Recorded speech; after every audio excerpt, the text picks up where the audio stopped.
তাকদীর কাগজে লেখা গল্প নয়, সময়ের কলমে আঁকা এক চুক্তি, যা বদলাতে চাইলেও নিজের চোখেই সেটা পড়তে হয়।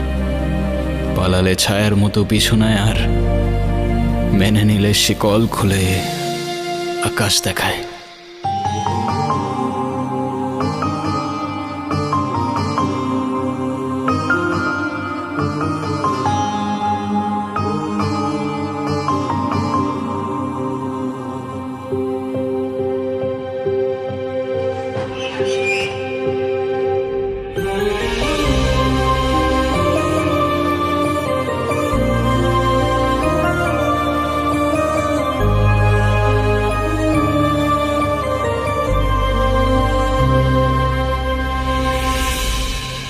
কাজ বাজ ঠিক মতো কর, নাহলে বেতন দিব না। নানা যান, মামা যান, সবাই নিচে আয়েন, দেখেন কেডা এসছে। কত বড় ফাউল, ওখানে দাঁড়িয়ে ও চিৎকার চেঁচামেচি করছে। এই কি ব্যাপারটা কি? তুই ষাঁড়ের মতো চিল্লাচ্ছিস কেন বাড়ির সামনে দাঁড়িয়ে? কি কি ব্যাপারটা কি? কি হয়েছে দেখতেছেন না? দেখেন কেডা আইছে। কি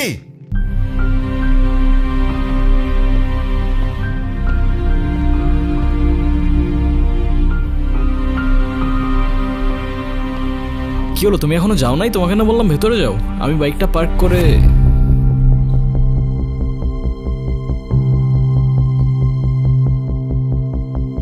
আসসালামু আলাইকুম। আপনি নিশ্চয়ই মামা। আপনার ব্যাপারে অনেক কিছু বলেছে। আর আপনি মামি। বাহ, বেশ মিষ্টি দেখতে তো আপনি। আর যদি ভুল না করি আপনি ছোট খালা আর খালু। তবে আপনাদের সবার মধ্যে আমার ফেভারিট কিন্তু আপনি। আপনাকে কিন্তু আমি নানু বলে ডাকবো না, আমি আপনাকে ডাকবো নানু ভাই। আচ্ছা, শুভ কোথায়? শুভকে দেখছে না? শুভ, শুভ, এই তো। এই গুনগুন, ছেলেটা কে রে? মামা, ও আতিফ। আমরা একে অপরকে ভালোবেসে বিয়ে করেছি। দেখছেন ভাইজান, আপনার আদরের ভাগ্নি খানদান বংশের পরিচয় না জেনে একটা ছেলেরে বিয়ে করে আনছে। হাব্বাজান, আপনি এখনো চুপ করে আছেন কেন? আপনি কিছু বলেন না কেন? হ্যাঁ ঠিকই তো, তুই এই শুভ কাজটা একা করলি কেমনে? না মানে সাহস পেলি কিভাবে? আব্বা, এতে মনে হচ্ছে আপনি খুব খুশি। এত কুতুর মুতুর করে কেন কথা বলছেন? আমার তো মনে হচ্ছে যে দুটোকেই আমি গুলি করে মেরে ফেলি। এই এই ছেলে, তোমার পরিচয় বলো। আমি আতিফ, আতিফ খান। খান? নামের সাথে খান মেশালেই কি খানদান হয়ে যায় নাকি? কি কাজ করো তুমি? করি তো অনেক কিছুই, এখন কোনটা রেখে কোনটা বলবো? অনেক কিছু করো। আচ্ছা ঠিক আছে, তুমি একটা বলো। এই তো আমি অনলাইনে। কি অনলাইনে কাজ করো তুমি? এই অনলাইনে তুমি কি করো? জুয়া খেলো নাকি মলম বিক্রি করো? আরে না না। ছি ছি ছি ছি ছি। আব্বা, আব্বা, আমি আমার ভাগ্নিকে ঢাকায় পাঠিয়েছি কেন? লেখাপড়া করাতে, তাই না? ও বড় বড় ডিগ্রি নিয়ে আসবে, সনদ নিয়ে আসবে। ও কি এনেছে? হ্যাঁ এনেছে, একটা কিছু তো এনেছে। ও বাড়িতে একটা বনশিয়াল নিয়ে এসেছে। ছে। এই বলবার দাও, তোমার বাবাই খেলতে না করছে। তুমি কিছু মনে করো না, আমার ছেলেটা ওর মায়ের মতো একটু বেশি রাগী, তাই মাঝে মধ্যে ওরে আমি হাফ পাগল বলি। দেখলেই বোঝা যায়। নানু ভাই, তোমরাই তো চেয়েছিলে আমি বিয়ে করিনি, তাহলে এখন কেন সরগর পাকাচ্ছ? হ্যাঁ, আমি তোমাদের পছন্দ মতো বিয়ে করিনি, তাই বলে আমার জামাইকে এইভাবে অপমান করবে? এটা কিন্তু একদম ঠিক হচ্ছে না নানু ভাই। বাদ দে তো, এইসব একটু একটু হয়। আয় নাচ জামাই রে, উপরে আয়। চলো। চলো।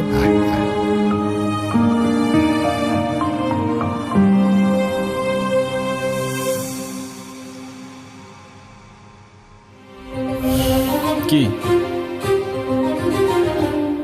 আসসালামু আলাইকুম। ওয়ালাইকুম আসসালাম।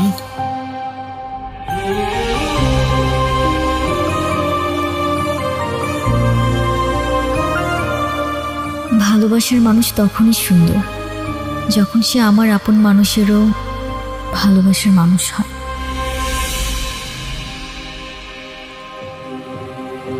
জীবনে বেঁচে থাকার জন্য খাবারের চেয়ে বেঁচে থাকার ইচ্ছেটাই বেশি দরকার।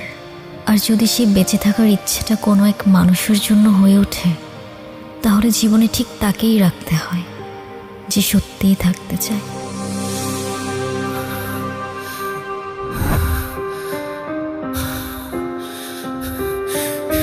এই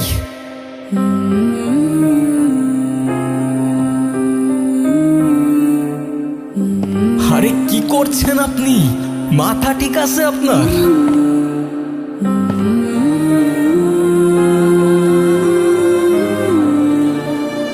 আরে আজব তো।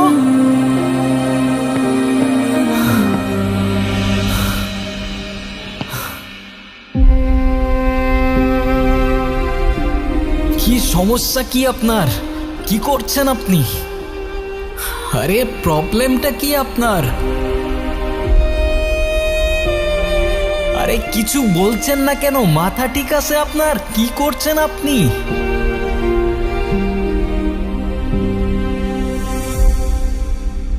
পাগল নাকি আপনি? মরতে যাচ্ছিলেন কি জন্য? নাও, একে তো এত বড় একটা বোকামি করতে যাচ্ছিলেন, তার উপরে ড্যাব ড্যাব করে তাকিয়ে আছেন। ভ্যাম্পায়ার নাকি আমি? ডোন্ট ওয়ারি, রক্ত খাবো না আপনার। এক সেকেন্ড, একটু পানি খেয়ে নিই।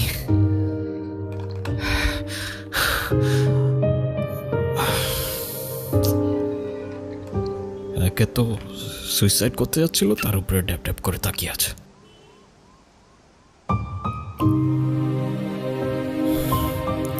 Thank you.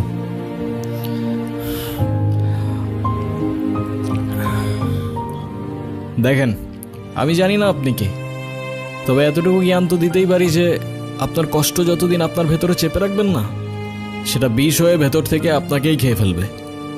এখন বলুন, এই বোকামিটা কেন করতে যাচ্ছিলেন? ডোন্ট ওয়ারি, আমি কাউকে বলবো না।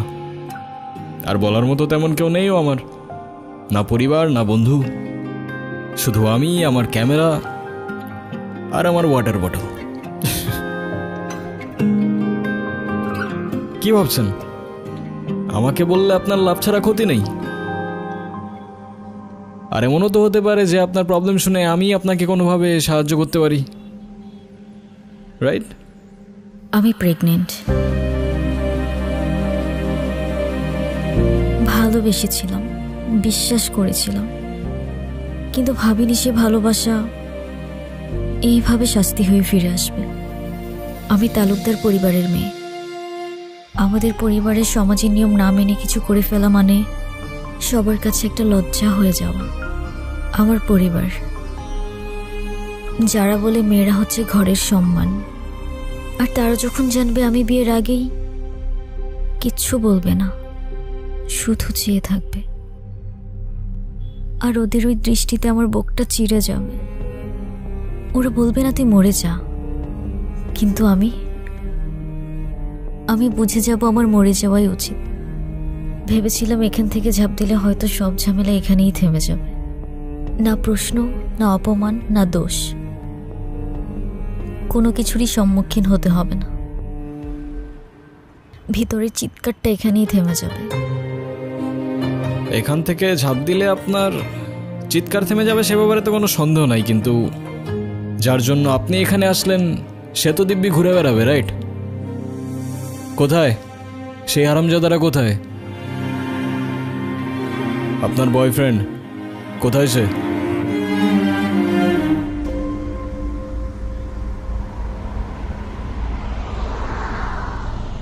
দেখ রাফিস, তুই অন্যর সাথে অনেক দিন ধরে আসস, এখন কিন্তু ওর বাসা থেকে রীতিমতো বিয়ের জন্য চাপ দিতেছে।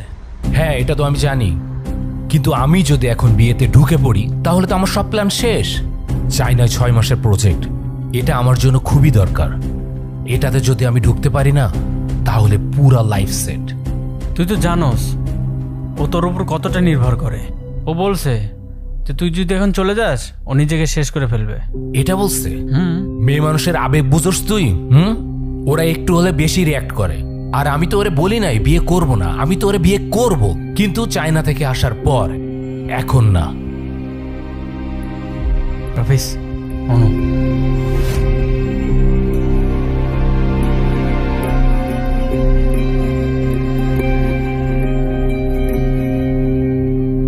তাহলে তুমি যাচ্ছ? আমি এই সুযোগটা কোনোভাবে হাতছাড়া করতে চাচ্ছি না। চাইনা প্রজেক্ট, এটা আমার ফিউচারের জন্য খুবই দরকার। আর আমাকে? আমাকে দরকার নেই তোমার? তুমি কি একটাবারও ভেবেছ তুমি চলে গেলে এরপর কি হবে? আচ্ছা, তুমি জানো যে আমি তোমার জন্য কি ভাবি না ভাবি, কিন্তু আমি যদি এখন বিয়ে ঠিয়ে করি তাহলে আমার সব গুলিয়ে যাবে। তার মানে আমি সব গুলিয়ে দিচ্ছি? তুমি কেন বুঝতে চাচ্ছ না? আমি যদি 6টা মাস সবকিছু ভালোভাবে হ্যান্ডেল করি তাহলে আমরা একটা স্টেবল লাইফ পাবো। আমরা? তুমি তোমার লাইফটা গুছাচ্ছ, সেখানে আমি কোথাও নেই।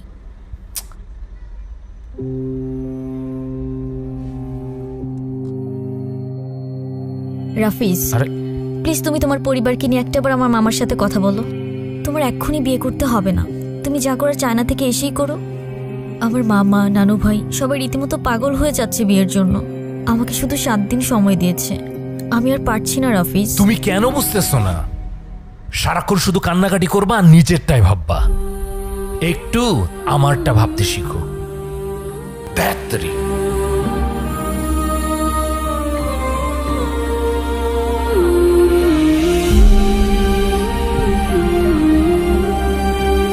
যদিও আমি এর বিপক্ষে, কিন্তু আপনি চাইলে তো। একজন মায়ের পক্ষে নিজের সন্তানকে মেরে ফেলা এতটা সহজ না। তার হৃদস্পন্দন, তার প্রাণ এখন আমার শরীরে। আমি কিভাবে থামিয়ে দিব সে প্রাণ? বুঝলাম। আর তাই তো সেই প্রাণের সাথে সাথে নিজের প্রাণটাও থামিয়ে দিচ্ছিলেন, রাইট? হ্যাঁ, চেয়েছিলাম, কারণ আমি নিজের পাপের বোঝা নিজে বইতে পারবো। কিন্তু আমার সন্তানের দিকে কেউ আঙুল তুললে আমি সহ্য করতে পারবো না। সবই বুঝলাম, কিন্তু এটা মনে রাখবেন যে আপনার ভুলের প্রায়শ্চিত্ত না সেই নিষ্পাপের জীবন দিয়ে হবে, আর না আপনার জীবন দিয়ে। It is what it is. জীবনের এই মুহূর্তে এসে আমি সত্যিই জানি না আমার কি করা উচিত, কোথায় যাওয়া উচিত। তাহলে আমি বলবো আপনি বাড়িতে চলে যান, কারণ সেটাই হবে যেটা আপনার তাকদিরে লেখা আছে। না না, আমি বাড়িতে যেতে পারবো না। বাড়িতে গেলে আমার ওদের পছন্দ মতো বিয়ে করে নিতে হবে, যেটা আমার পক্ষে সম্ভব না।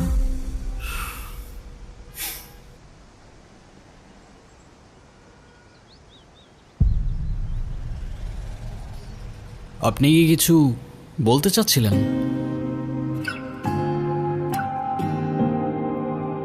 আরে প্রবলেম নাই, বলে ফেলুন না। আপনি আমাকে বিয়ে করতে পারবেন? হোয়াট? সত্যি না, মিথ্যে। আরে বুঝাই বলেন না, আমি কিছু বুঝতে পারতেছি না, মাথায় ঢুকতেছে না কিছু আমার। ধরুন আমি আপনাকে স্বামী সাজিয়ে আমাদের বাড়িতে নিয়ে গেলাম, কিছুদিন পর আপনি ওখান থেকে চলে যাবেন। তখন তো আমার সন্তানের পরিচয় নিয়ে কেউ প্রশ্ন তুলতে পারবে না। তারপর রাফিজ যখন আসবে তখন বিয়ে করে নেব। সরি, আমি আসলে বুঝতে পারছি না আমি কি বলছি না বলছি। আপনি কেনই বা আমার জন্য এত কিছু করবেন? সরি। আচ্ছা চলেন। আপনার জন্য মা হবেন না আপনি? একজন মায়ের জন্য এটুকু তো করাই যায়, বলেন? চলেন, আসেন আসেন, আর ভেবে লাভ নেই।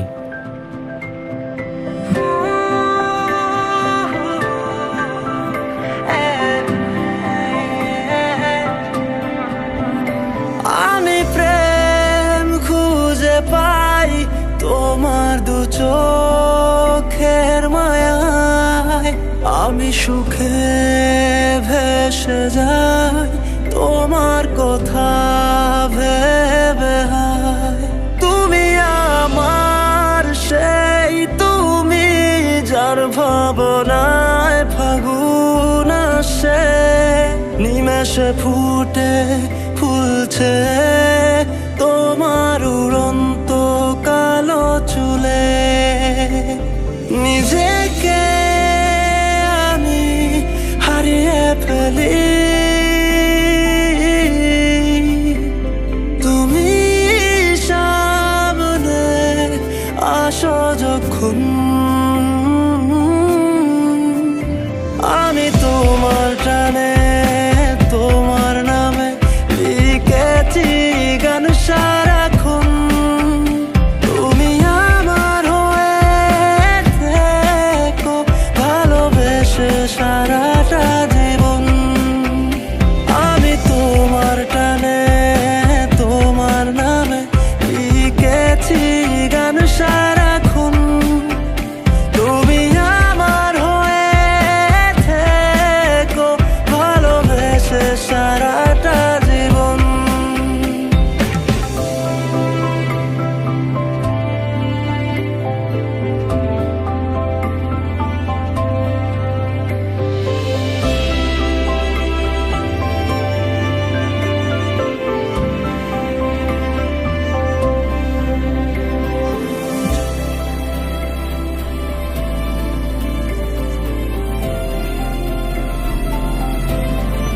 পানি খাবো, কি? পানি খাবো।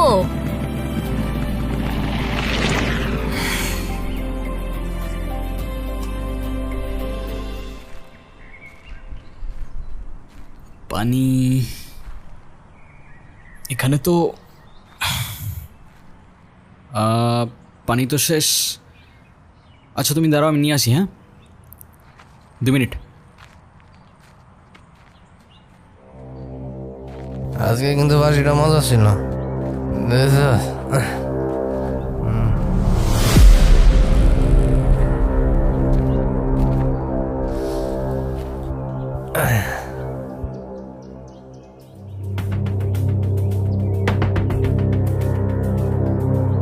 এই মিষ্টি জঙ্গলের মধ্যে এত সুন্দর পরি। কি আপু, চুপচাপ কেন? কথা কইতে পারেন না? নাম কি আপনার? কি হয়েছে এখানে?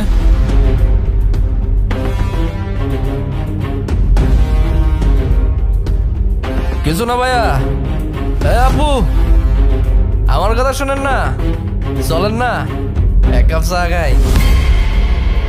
আমরা কিন্তু মানুষটা খারাপ না। এখান থেকে চলেন তাড়াতাড়ি। আরে দাঁড়ান না, চায়ের দাওয়াত দিল না, তা ভাবছি চাটা আজকে কে বানাবে, তোরা না তোদের বাপ? এই কি বললি? একদম এরকম।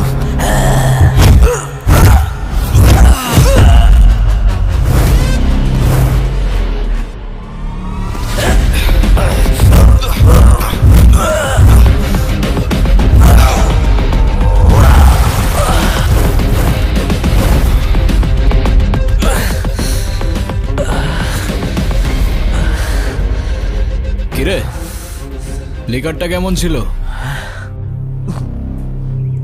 করা ভাই।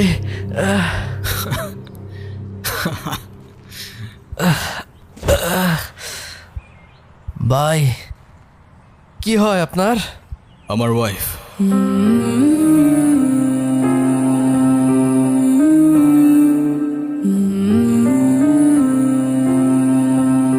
সম্পর্কের কিছু ডাক মাঝে মাঝে মানুষকে অদ্ভুত আনন্দ দেয়। আসলে যা সত্য সেটাই সুন্দর। আচ্ছা, এরকম মন খারাপ করে বসে থাকলে হবে? যা হবার তা তো হয়েই গেছে। গুনগুন তার পছন্দ মতো বিয়ে করেছে, এতে রাগ করার কি আছে? তুমি রাগ করো, অভিমান করো, আর যাই করো না কেন, এতে ওদের কিছু আসবে যাবে না। তুমি কেন ব্যাপারটা বুঝতে পারছো না? আমি শিওর এই ছেলে একজন ডিজিটাল জুয়ারি। ওদের কাজ হচ্ছে বড়লোক ঘরের মেয়েদেরকে খুঁজে বের করা, তারপর তাদেরকে টার্গেট করে। শুধুমাত্র টাকার লোভে এই ছেলে আমার ভাগ্নিকে বিয়ে করেছে, আর কিচ্ছু না। কোত্থেকে আসে তোমার মাথায় এসব বুদ্ধি? আমায় বলবা, আমি তো বুঝতে পারি না। আর আমার ছেলেটাকে দেখে এত খারাপ কিছু মনে হয়নি। ছেলেটা ভালো ছেলে। আমার ধারণা গুনগুন এই ছেলের সাথে ভালো থাকবে। মন খারাপ করে বসে না থেকে চলো সবার মাঝখানে যাই। এভাবে কোনো লাভ হবে না। আমাদের উচিত এখন সব কিছু মেনে নেয়া। মাথাটা ঠান্ডা করো, তাতে তোমারও ভালো, সবারই ভালো।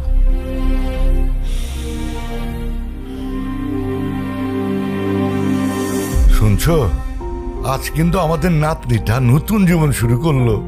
তোমার কত ইচ্ছে ছিল এই দিনটা দেখা। যাক, অন্তত আমি ওর বিয়েটা দেখে যেতে পারলাম। নাচ জামাইটা দেখতে কিন্তু রাজপুত্রের মতো। আমাকে ভাই বানিয়ে ফেলেছে। আমি এখন একা নয়। যাক, বাঁচা গেল। গুনগুনের বিয়েটা শেষমেশ হয়েই গেল। ছেলে কি করে? অনলাইনে কি যেন কাজ করে। আমিও দেখব সে তার জামাইকে নিয়ে কত প্রশংসা করতে পারে।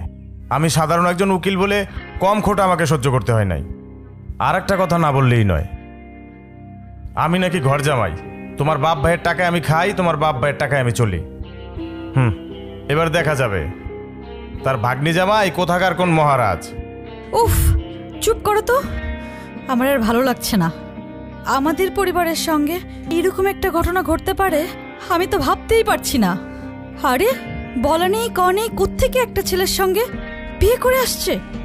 বাবা, আমরা তো কখনো সাহসই পাইনি এগুলো কল্পনা করার। আরে শত হলেও মানলাম গুনগুন আমার বড় অপার মেয়ে, কিন্তু এই ছেলেটা আমার কি মনে হয় জানো, ভালো বংশের মেয়ে পেয়েছে না, ওটা দেখে ফাঁদ পেতে গুনগুনকে বিয়ে করে নিয়েছে।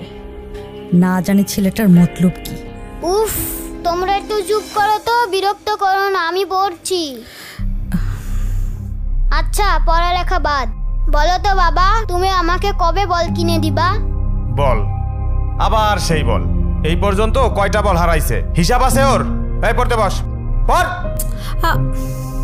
উফ,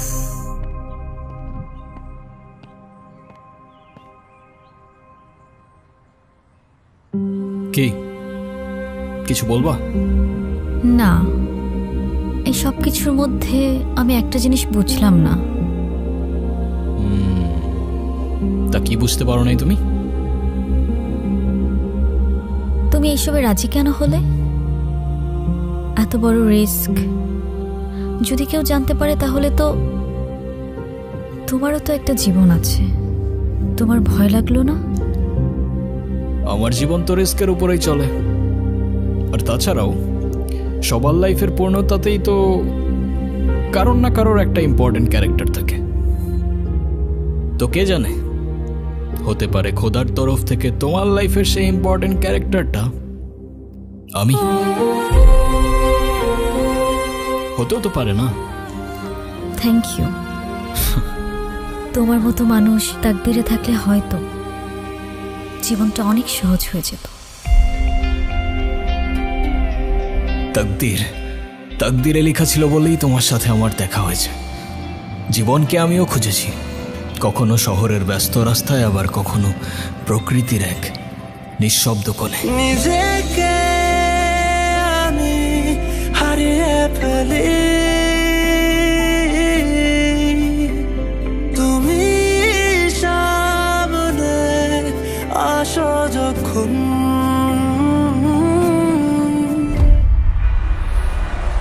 অবশেষে আমি আমার জীবনকে দেখতে পাই ক্যামেরায়। আমি তোমার টানে তোমার নামে লিখেছি গান সারাক্ষণ। তুমি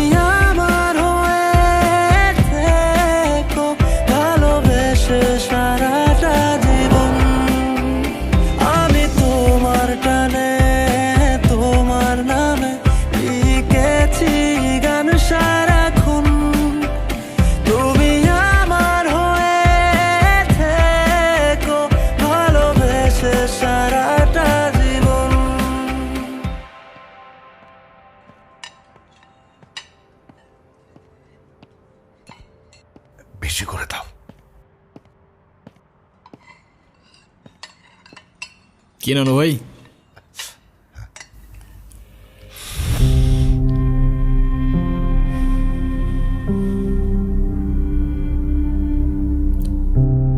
আচ্ছা ভাই, তোমরা তো নিজেরাই পছন্দ করে বিয়ে করছো, তা তোমাদের প্রথম দেখা হয়েছিল কোথায়? ঢাকায়। গাজীপুর।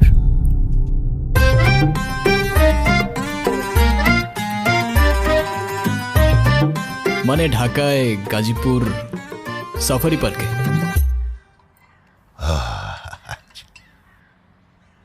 আসলে নানু ভাই, আমি সাফারি পার্কে ঘুরতে গিয়েছিলাম। ওখানেই আতিফের সাথে আমার প্রথম দেখা হয়। সেটা তো বুঝতেই পারছি।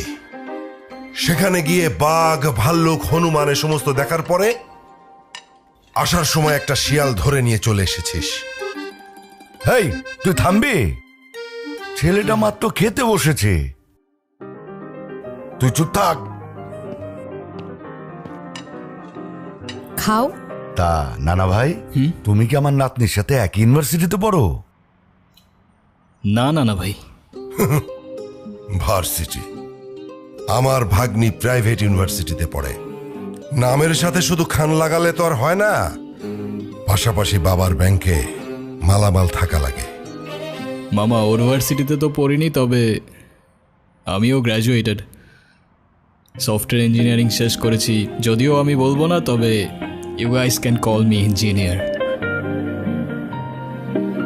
বাহ বাহ, বেশ ভালো। বাবা বেশ ভালো বললে হয়ে যাবে? আব্বা, এই সব কিছু মিথ্যে কথা আর ধান্দাবাজি। ছোট লোক কখনো জাতে উঠতে পারে? বলেন আমাকে পারে? শোনেন, ওই যে একটা কথা আছে না, নদীর পানি কিন্তু সাগরে গিয়ে মেশে, আর কুয়োর পানি সাগর তো দূরের কথা, নদীর ধারে কাছেও তো যেতে পারে না। মামা, এটা কিন্তু আপনি ভুল বললেন। সাগরের পানি যতই হোক না কেন, শেষ পর্যন্ত তৃষ্ণা মেটাতে কিন্তু আপনাকে ওই ছোট্ট কুয়োর কাছেই আসতে হয়। কি আর জবাব দিয়া হয় মেরা ভাই।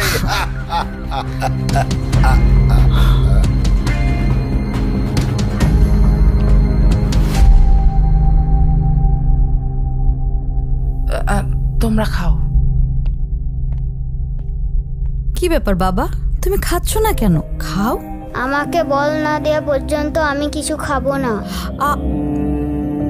আবার বল, খাওয়ার সময় বল, চুপচাপ ভাত খা।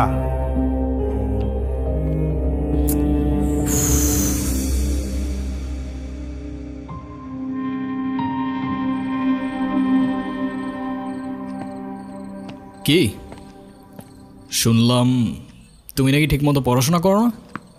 আমার আর পড়াশোনা করতে ভালো লাগে না। পড়াশোনা করতে ভালো লাগে না? তো কি করতে ভালো লাগে?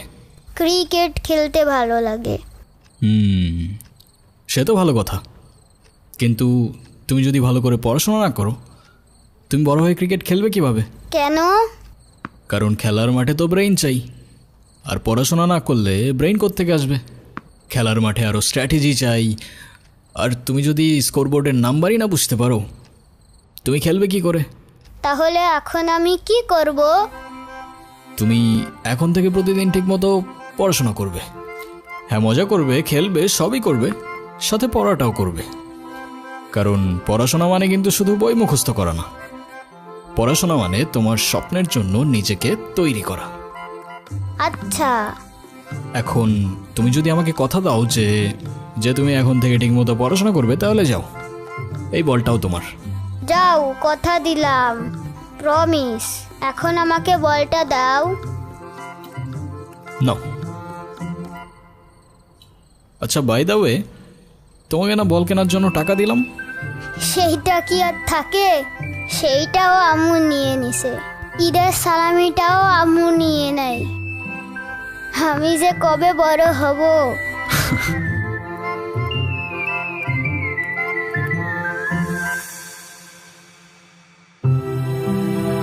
বড় তো সেদিনই হবে যেদিন নিজের কষ্ট চেপে অন্যকে সাহস আর সাথ দিতে শিখবে।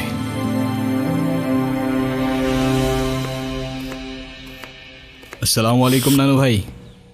ওয়ালাইকুম, বসো। আসসালামু আলাইকুম মামা।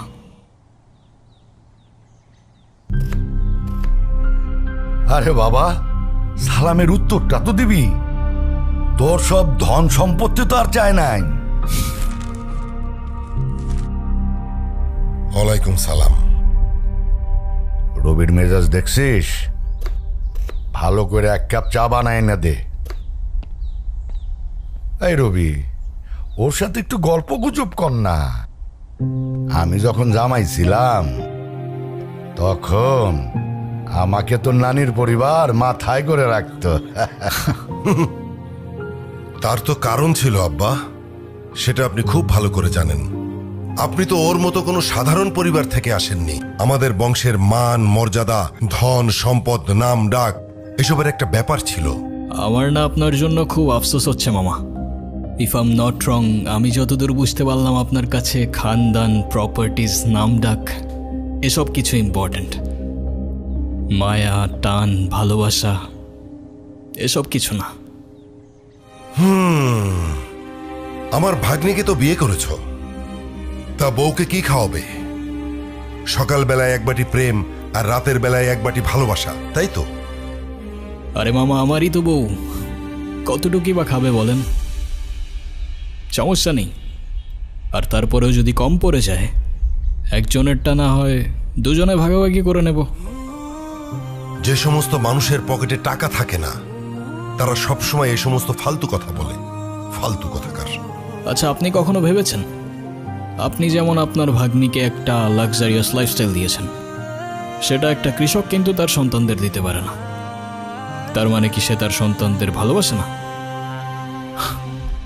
আমি জানি আমার কথাগুলো আপনার মানতে একটু কষ্ট হবে, তবে বিশ্বাস করুন, কৃতজ্ঞতা আর সম্পর্কের মূল্যতেই থাকে ভালোবাসার পারফেকশন। তা ভাই, তোমার পরিবারে কে কে আছে? সবাই, কিন্তু কেউ নেই। ছোটবেলাতেই একটা অ্যাক্সিডেন্টে সবাই চলে যায়। তারপর আমাকে রেখে আসা হয় এতিমখানাতে। সেখান থেকে অবশ্য একজন ভদ্রলোক আমাকে নিয়ে গিয়েছিলেন, বেশ ভালোই বাসতেন আমাকে। তার কিছুদিন পর সেও চলে গেলেন, তবে সাথে থেকে গেল তার রেখে যাওয়া ভ্যালিউজ আর এডুকেশন।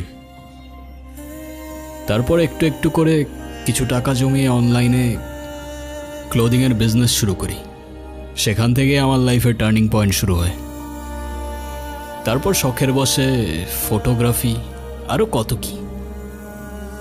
ও হ্যাঁ, আর আমার নিজের একটা রেস্টুরেন্টও আছে মুর্শিদগঞ্জে, আলহামদুলিল্লাহ। তবে আমি বিশ্বাস করি যে জীবনে টাকা দিয়ে সুখ কেনা যায় না, ঠিক, যদি না সেই সুখ তাকদিরে লেখা থাকে।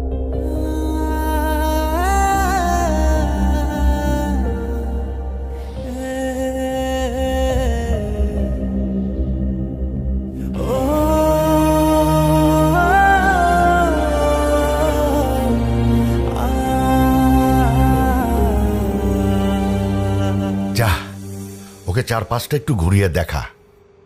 আপনিও চলেন না? পায়ে ব্যথা। আচ্ছা।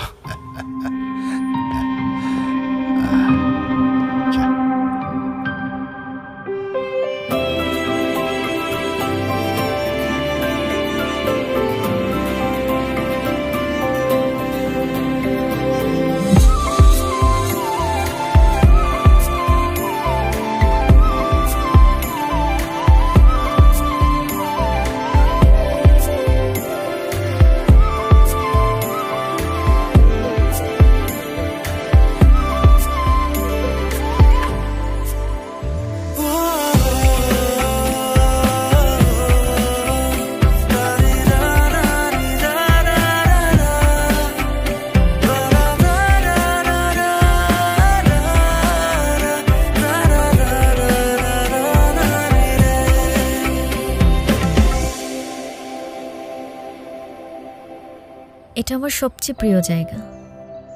ছোটবেলায় এখানে বসেই আকাশে ঘুড়ি খুঁজতাম, আর যখনই মা বাবার কথা মনে পড়ত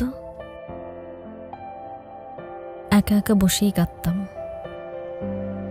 তুমি জানো পরিবার কেমন হয় আমি তো ভুলেই গিয়েছিলাম। প্রথমবারের মতো যখন তোমার বাড়িতে ঢুকলাম না, সবাইকে দেখে কেমন যেন অদ্ভুত লাগছিল। অদ্ভুত কেন? কারণ আমি কখনো কল্পনাও করিনি যে একটা বাড়ির ভেতরে ঢুকলে এমন নতুন একটা দুনিয়া খুলে যেতে পারে। তোমার মামা যতই রাগ দেখাক, আমার কেন যেন মনে হয় তোমাকে অনেক ভালোবাসেন উনি। মামি যখন নিজ হাতে প্লেটে খাবার বেড়ে দেয়, তখন মনে হয় এটাই হয়তো মায়া। আর নানু ভাই যখন চোখে চোখ রেখে ভাই বলে ডাকেন, তখন মনে হয় আমি আর একা নেই। আমি তো শুধু অভিনয়ের নামে এসেছিলাম। এখন অভিনয় করতে করতে যে আমি তোমার পরিবারের মায়ায় পড়ে যাব, সেটা আমি বুঝতে পারিনি। থ্যাংক ইউ গুনগুন।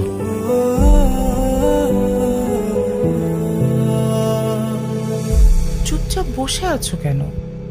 ভয়ে আছো? চিন্তায় আছো? না, চিন্তা না, ভয়। একটা ভয় আগুনের মতো করে আমার বুকের মধ্যে চেপে বসে আছে। এই আতিফ ছেলেটাকে আমি যত দেখছি, ততই যেন মনে হচ্ছে ওর চোখে মুখে অনেক কথা আছে, কিন্তু কথাগুলো মুখ দিয়ে বলছে না। ভালো মানুষ চোখেই কথা বলে, মুখে বলে না। আতিফ যদি ভালোও হয়, তবু তো ভয়টা আমার রয়ে গেছে। আমার বোনকে আমি আমার চোখের সামনে নিঃশেষ হয়ে যেতে দেখেছি।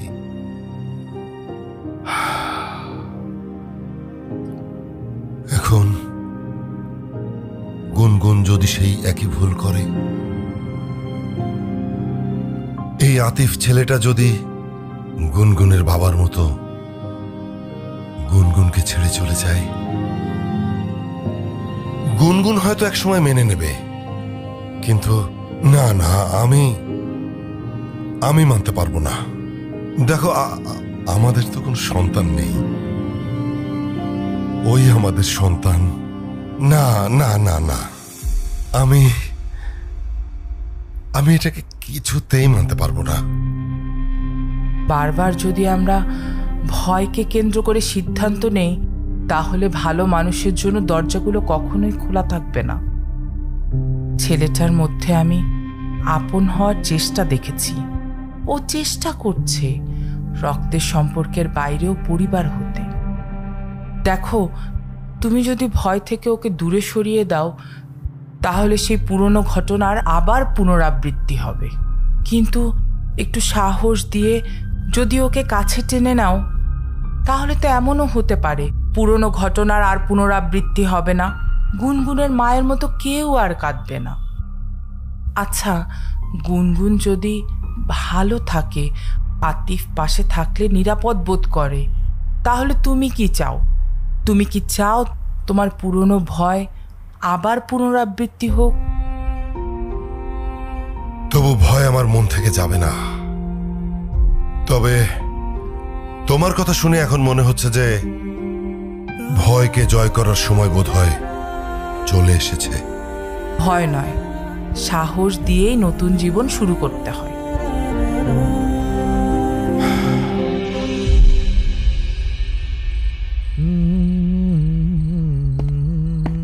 হিরো,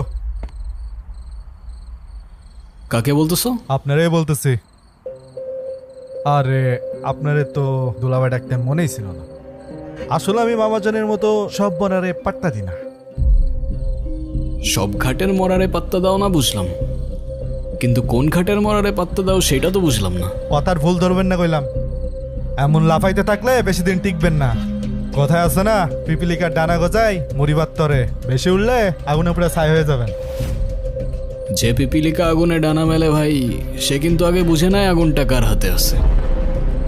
তো সাবধানে থাইকো, আগুনটা আবার এদিক ওদিক লেগে গেলে পরে তো আবার নিজেই সামলাতে পারবে না ভাই।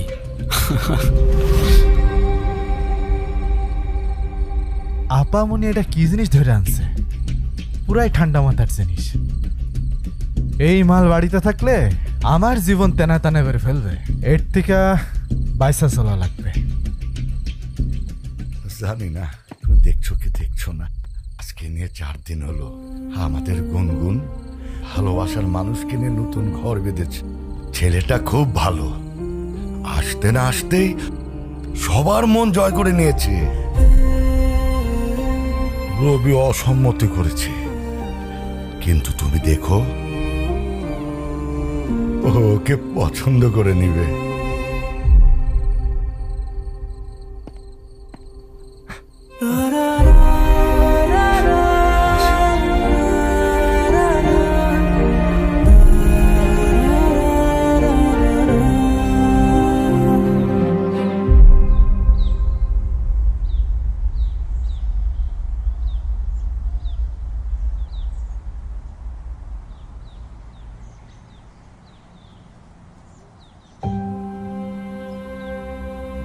তুমি এখনো ঘুমাওনি?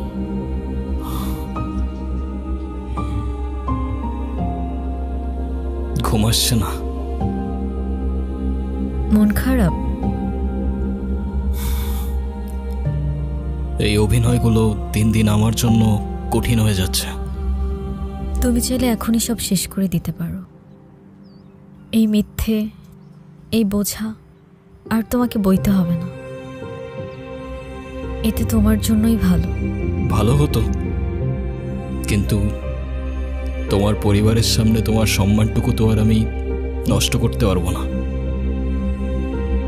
এই পরিবার আমার পরিবারেরই মতো। এই ঘর, এই দেয়াল, এই পরিবারের মানুষগুলো সব আমি মনে মনে চাইতাম। এখন সবই আছে, কিন্তু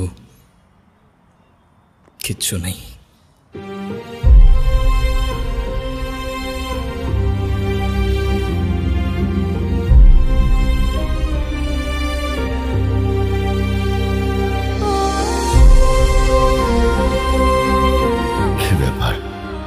ওরা দুজন দু জায়গায় কেন? বুঝছি, মান অভিমান চলতেছে।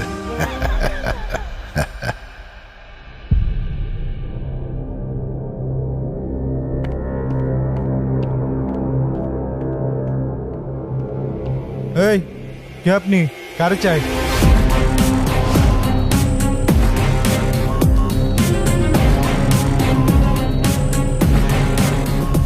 আমি রাফিজ, গুনগুনের বয়ফ্রেন্ড। বয়ফ্রেন্ড?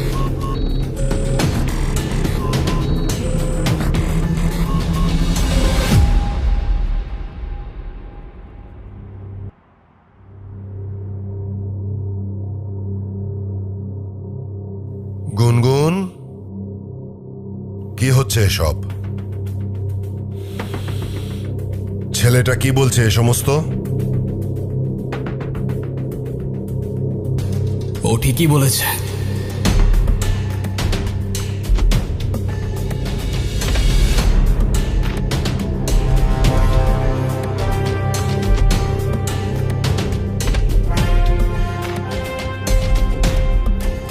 আমি গুনগুনের কিছুই না।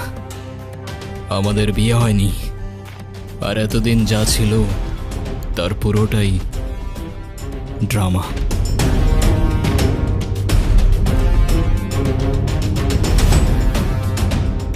গুনগুন রাফিজকে ভালোবাসে,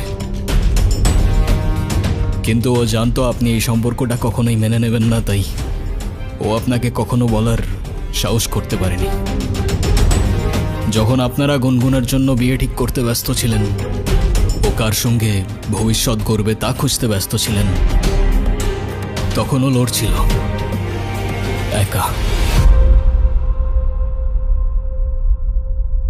আর ওর ভালোবাসার মানুষটাকে বোঝানোর চেষ্টা করছিল যে আমাকে বিয়ে করো, না হলে আমি অন্য কারোর হয়ে যাব। কিন্তু সেদিন সেই মানুষটা চলে গিয়েছিল, আর তার সঙ্গে অনুর ভরসাটাও হারিয়ে গিয়েছিল। আর তাই ও দাঁড়িয়েছিল একা একা মৃত্যুর কিনারায়। তবুও আপনাকে কিছু বলার সাহস করতে পারেনি, কারণ ও জানে আপনি ভালোবাসায় বিশ্বাস করেন না। আর তাই সেদিন আমি এসেছিলাম কোনো অধিকার নিয়ে না, বরং এই মেয়েটার সম্মান, একটা নিষ্পাপ ওর ভালোবাসা আর মর্যাদাটা বাঁচাতে। আর হ্যাঁ, আমি ওর কিছুই না, আমাদের মাঝে কিছুই নেই। এই সবটাই ছিল অভিনয়, আর এই অভিনয়ের শেষটাও আমি লিখে দিয়ে যাচ্ছি। চলে যাচ্ছি আমি। যদি কোনো ভুল করে থাকি মাফ করবেন সবাই।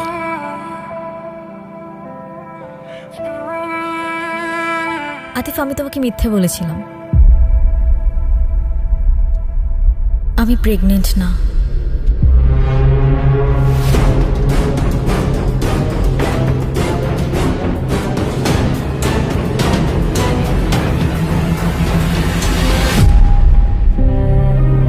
রাফিজ চলে যাওয়ার পর আমি নিজেকে একা করে রাখতে চেয়েছিলাম।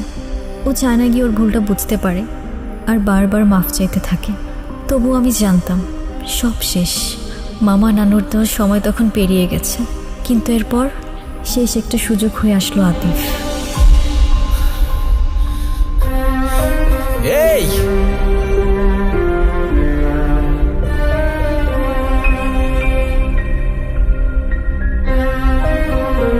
ও ভেবেছিল আমি আত্মহত্যা করব, কিন্তু আতিফের কেউ না থাকা, অন্যের জন্য ভাবার কারণে আমি প্রেগনেন্সির মিথ্যে নাটক সাজাই। রাফিজের যাওয়ার সময়টার কথা ভেবেই আমি আতিফকে মিথ্যা বলি।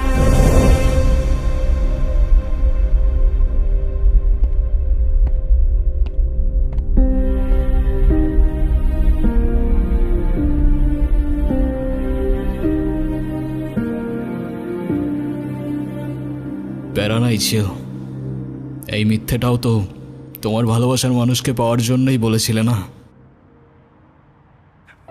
তুমি তাকে পাওয়ার জন্য কোনো কিছুই আর বাদ রাখলে না গুনগুন, আর তাই হয়তো তোমার তাকদির আজ তাকে তোমার কাছে এনে দিয়েছে।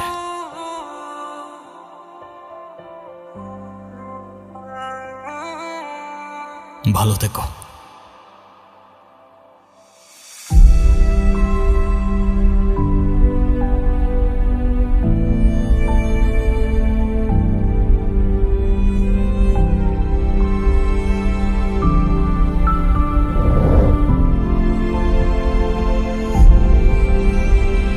এই দুনিয়ায় কারো উপর মায়া চলে এলে তাকে আর কোনোদিন মন থেকে মোছা যায় না, তবে তার থেকে আঘাত এলে ভালোবাসার আড়ালে লুকিয়ে পড়া যায়।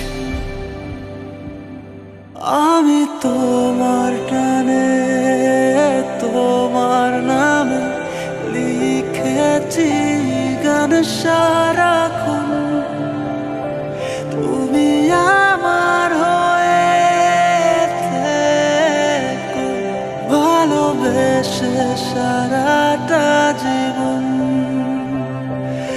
আমি তোমার টানে তোমার নামে লিখেছি গান সারাক্ষণ, তুমি আমার হয়ে ভালোবেসে সারাটা জীবন।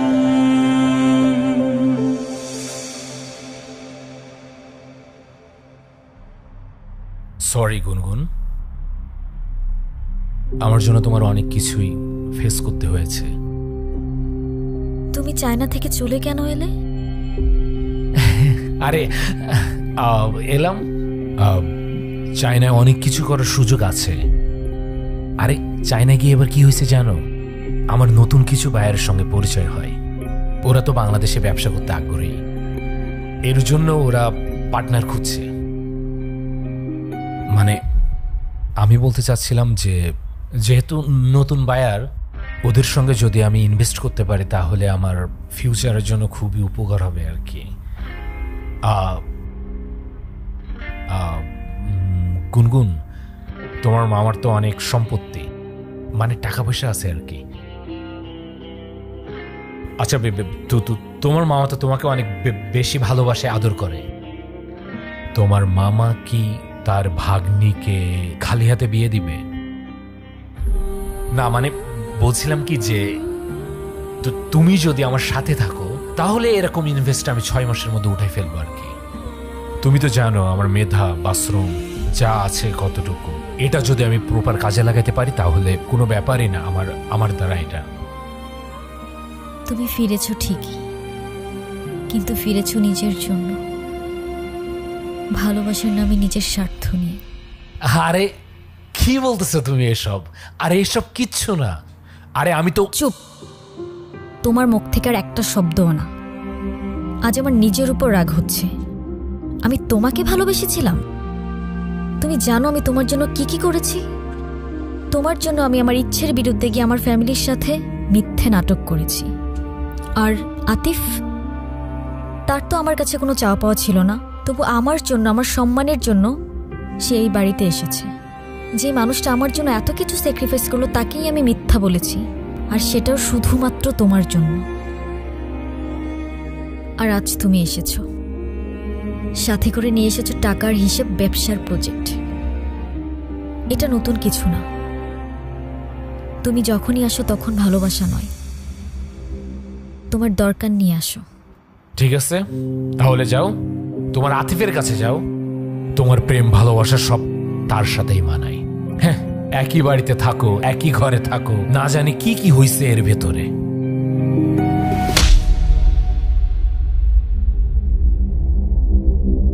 আমি তোমাকে ভালোবাসি না। তুমি এখন এই মুহূর্তে এখান থেকে চলে যাবা। যাও।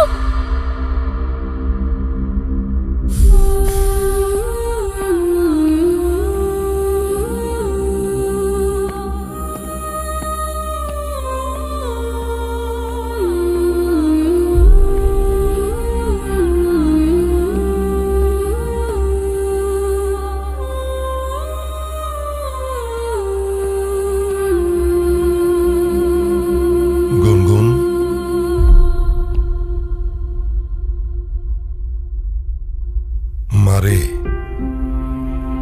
তুই আজকে যেটা করেছিস একদম ঠিক কাজ করেছিস। আমি না তোকে কোনোদিন বুঝিনি, বুঝবো কি করে? বোঝার চেষ্টাই তো করিনি। তোকে শুধু সুখে রাখতে গিয়ে আমি সব কিছু তোর উপর চাপিয়ে দিয়েছি। কিন্তু মা, সুখ জোর করে আসে না। সুখ তাকদিরে থাকতে হয়,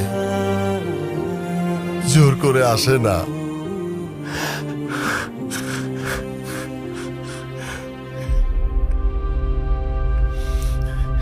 তুই একটু তোর নানুর কাছে যা না। আব্বা খুব ভেঙে পড়েছে। আতিফ বাসা থেকে চলে গেল আর আব্বা কান্নাকাটি শুরু করেছে। যা মা, একটু তোর নানুর কাছে যা।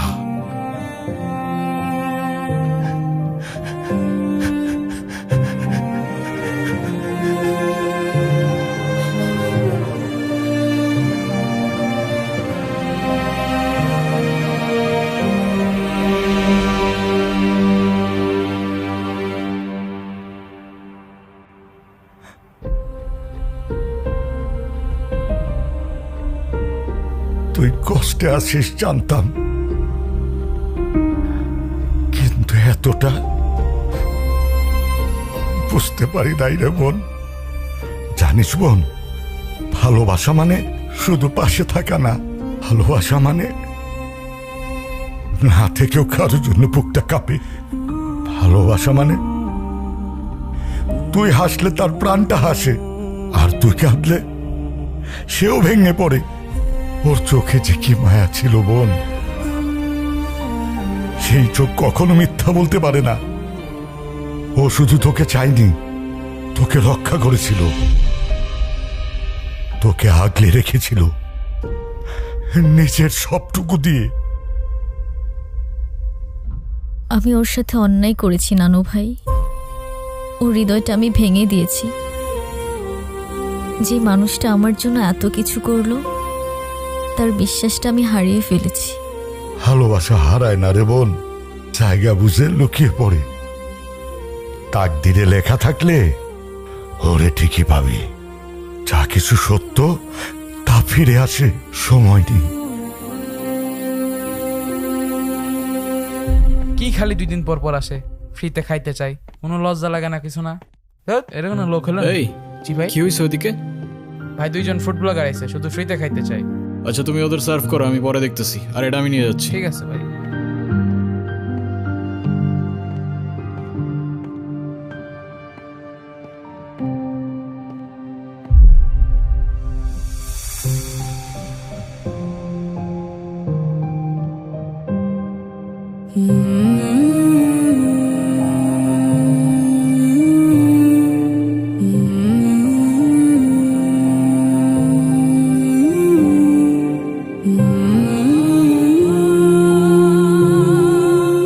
তুমি এখানে?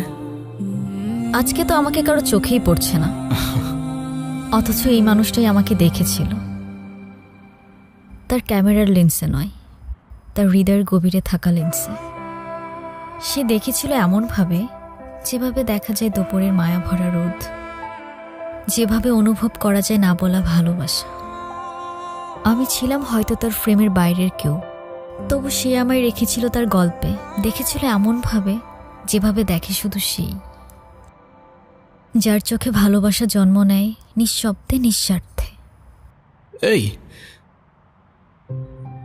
এই তুমি এই কথাগুলো কিভাবে জানলা? তুমি এখনো ঘুমাওনি? ঘুম আসছে না।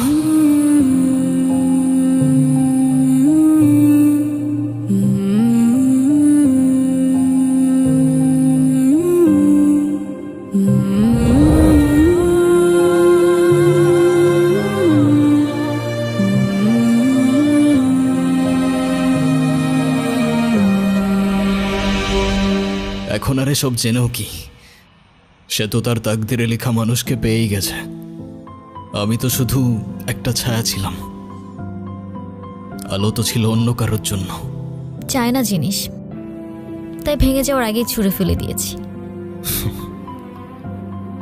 আমি আমার ক্যামেরায় অনেক কিছু দেখি জানো, আলো, ছায়া, রং, মানুষের মুখ, মুহূর্ত ধরে রাখি ফ্রেমে।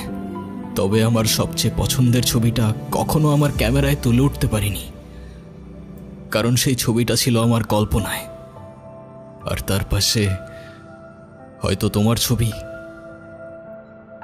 তুমি যখন আমার ডায়েরিটা পড়েছো, তার মানে আমার ভাঙা স্বপ্নগুলোকেও দেখেছো।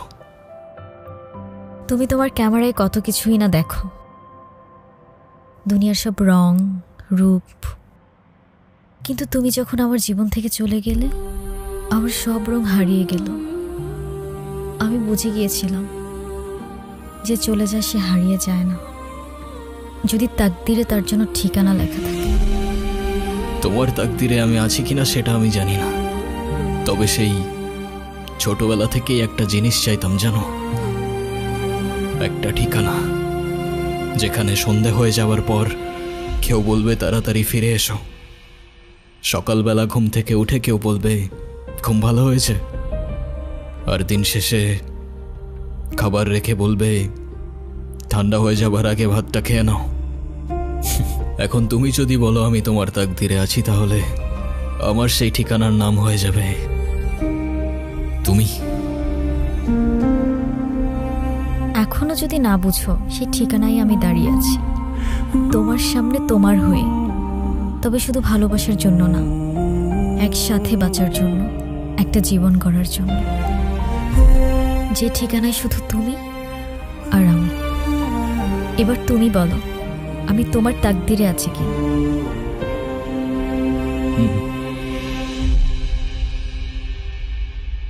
আচ্ছা, আমি যদি বলি এই মুহূর্তে তোমার ডায়েরিতে আমার জন্য কিছু লিখতে, তাহলে তুমি কি লিখবে?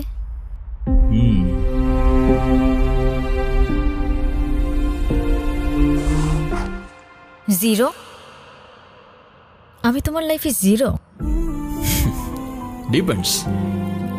এখন তুমি যদি জিরো মানে শূন্য দেখতে চাও, তাহলে সেটাই। তবে আমার পয়েন্ট অফ ভিউটা একটু আলাদা। আমার পয়েন্ট অফ ভিউতে এই সিম্বল ছাড়া কোনো সংখ্যাই পরিপূর্ণ হয় না। then 0 means you complete me.